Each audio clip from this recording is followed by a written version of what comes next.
Bonjour, alors aujourd'hui j'ai une chance de dingue parce que je suis avec Régis au milieu des fortifications de Saint-Martin-de-Ré.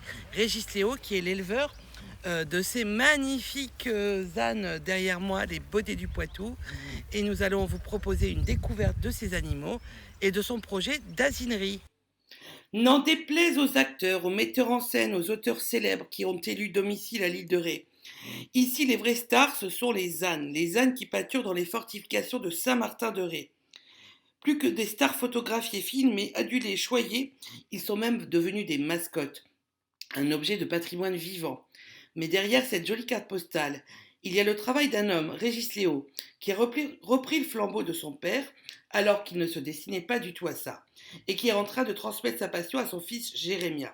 Car l'élevage de ce cheptel de 60 bêtes, dont une vingtaine de la race des bodés du Poitou.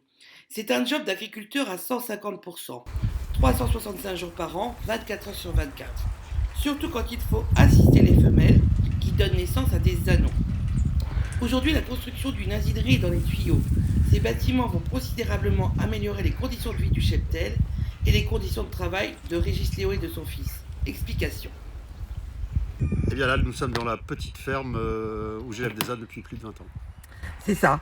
Et on est au Bois-Plage. Oui. Et tu as un cheptel aujourd'hui d'environ combien de bêtes?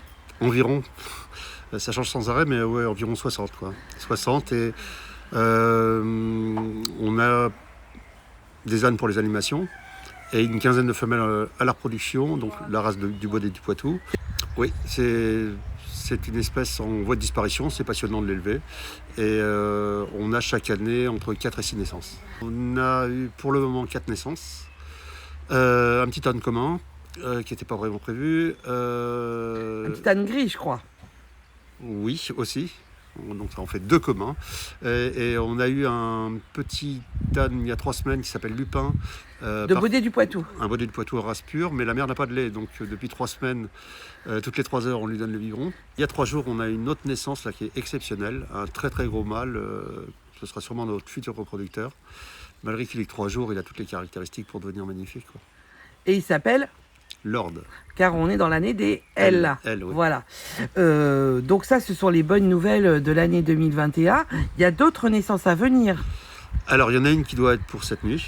Ah, normalement. d'accord. Quand on est arrivé, voilà, c'est un signe. Et il y en a une autre pour la semaine prochaine. Là, c'est pour les imminentes, prévues aux alentours du 30 jours.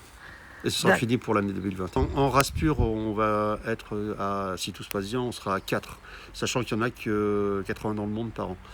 Donc c'est bien de participer à la sauvegarde de l'espèce. Beaucoup aussi, hein. Moi j'y ai mis que les ânes.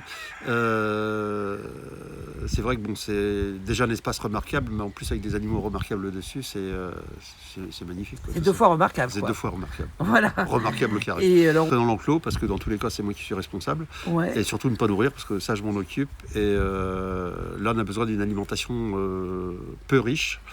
Et donc donner du pain, des carottes en permanence. C'est pas une bonne idée. C'est pas une bonne idée. Disons que ça double la mise que je donne moi. Oui. Le flot de tourisme qui s'arrête et qui donne à manger, des fois c'est un petit peu dramatique. Eh bien, au bout de 21 ans d'attente, enfin pas d'attente, 3 ans d'attente quand même, mais mon premier projet, je l'ai monté en 98, bon, je me suis fait balayer. En 2017, voilà, les élus ont été un petit peu sensibilisés. On a réussi à modifier notre terrain dans le nouveau PLU. Et donc là, dans les mois qui viennent, une asinerie va voir le jour. Donc on aura 600 mètres carrés de bâtiments agricoles et de stockage pour le lait, parce qu'on a une production laitière. On vient d'acquérir un terrain d'1,5 hectare à côté, donc on va avoir une aire de détente pour les animaux. Et en termes de confort pour les naissances et confort pour les animaux, ça va être extraordinaire. Au XXIe siècle, je vais avoir l'eau, l'électricité, éventuellement le téléphone et le Wi-Fi. Et donc ça permet d'avoir des caméras de surveillance et des détecteurs de poulitage. De poulinage ? Pas trop compte parce qu'on a vraiment l'habitude, mais je vais avoir l'eau. Je vais avoir l'eau parce que là, j'ai une citerne de 5000 litres que je vais remplir tous les 15 jours. Donc c'est 3-4 heures de temps. C'est assez chronophage. Mais non, les fortifications, c'est un lieu formidable d'élevage, donc il n'y a pas de raison que ça change. Bon, il y a eu un acte de déséquilibré récemment, mais il n'y a pas de raison que ça se reproduise. On s'arrête pas là-dessus, ouais. Ouais. Et non, ici, c'est surtout pour la production, la reproduction, la production laitière et éventuellement l'infirmerie, quoi. Ça